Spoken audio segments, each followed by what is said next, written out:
Melanjutkan kembali pembahasan latihan soal OSNK Mapel IPS jenjang SMP tahun 2025. Perhatikan soal berikut. Jenis tanah dari bahan induk abu gunung api yang menyeliputi batuan induk tuff, material vulkanis, breksi, dan batuan beku intrusi ialah. Pembahasannya sebagai berikut.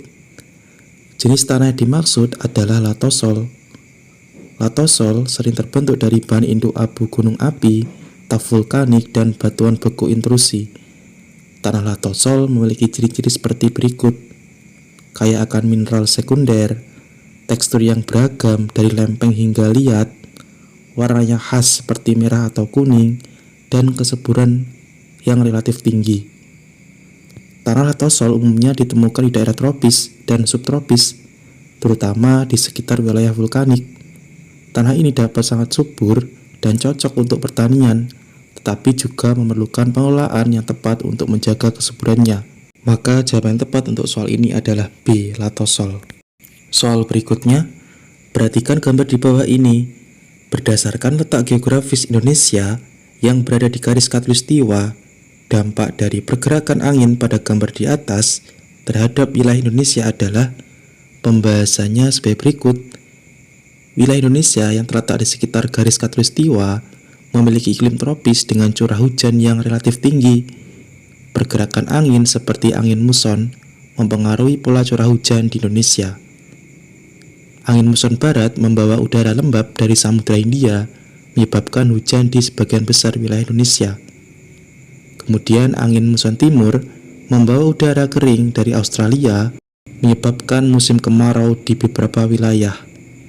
Pergerakan angin ini menyebabkan Indonesia memiliki dua musim utama, yaitu musim hujan dan musim kemarau. Namun, pola curah hujan dapat bervariasi tergantung pada lokasi dan topografi wilayah. Maka jawaban yang tepat untuk soal ini adalah C. Sebagian wilayah Indonesia mengalami hujan. Soal berikutnya, gagasan untuk mencegah dan meminimalisasi bencana serta menjaga kelestarian lingkungan melalui kegiatan JIPEN atau hukuman bagi yang membakar hutan dengan sengaja dan menangkap ikan di sungai dengan cara beracun adalah bentuk kearifan lokal pada masyarakat. Pembahasannya sebagai berikut.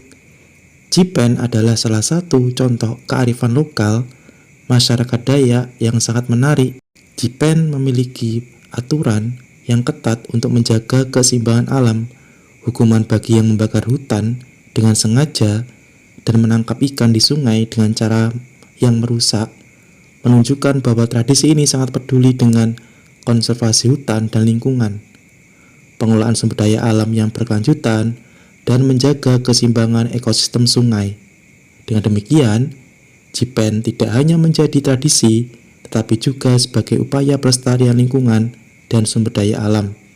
Ini sangat penting untuk menjaga keberlanjutan lingkungan dan kehidupan masyarakat Dayak. Jawaban yang tepat untuk soal ini adalah B, Dayak. Soal berikutnya, perhatikan pernyataan di bawah ini. 1. Keragaman budaya. 2. Ketersediaan fasilitas publik. 3. Penduduknya terbuka. 4. Keamanan yang relatif stabil. Berdasarkan pernyataan di atas, penyebab ketidakmerataan penduduk berdasarkan faktor budaya dan faktor politik ialah. Pembahasannya sebagai berikut.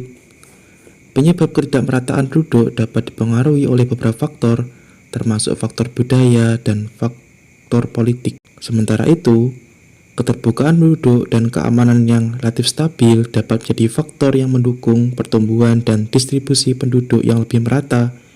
Namun, jika tidak diimbangi dengan kebijakan dan pembangunan yang tepat, dapat menyebabkan ketidakmerataan penduduk. Maka, jawaban tepat untuk soal ini adalah D, 3 dan 4. Soal berikutnya, kondisi topografi yang berbukit-bukit dan pegunungan dapat mempengaruhi aktivitas kehidupan masyarakatnya. Nah, pada soal ini terdapat dua pernyataan. Kita disuruh untuk mengidentifikasi kedua pernyataan tersebut. Apakah keduanya bernilai benar atau salah atau memiliki hubungan. Pembahasannya sebagai berikut. Pernyataan bahwa Kabupaten Yahukimo terletak di Provinsi Papua Barat adalah salah. Kabupaten Yahukimo sebenarnya terletak di Provinsi Papua Pegunungan.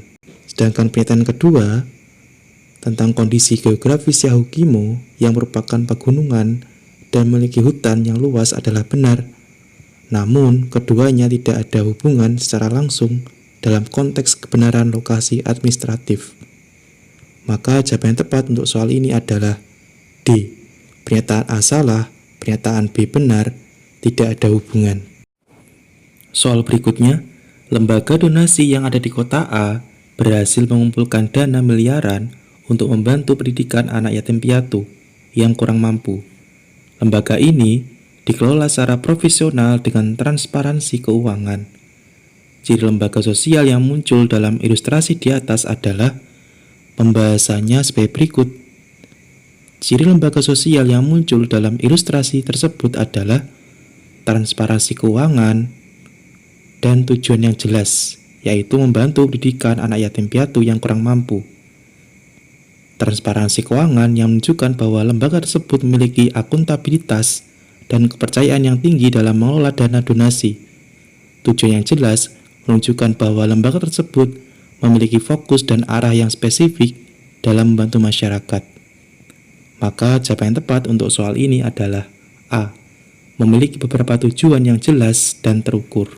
Sekian untuk pembahasan kali ini. Terima kasih, semoga bermanfaat.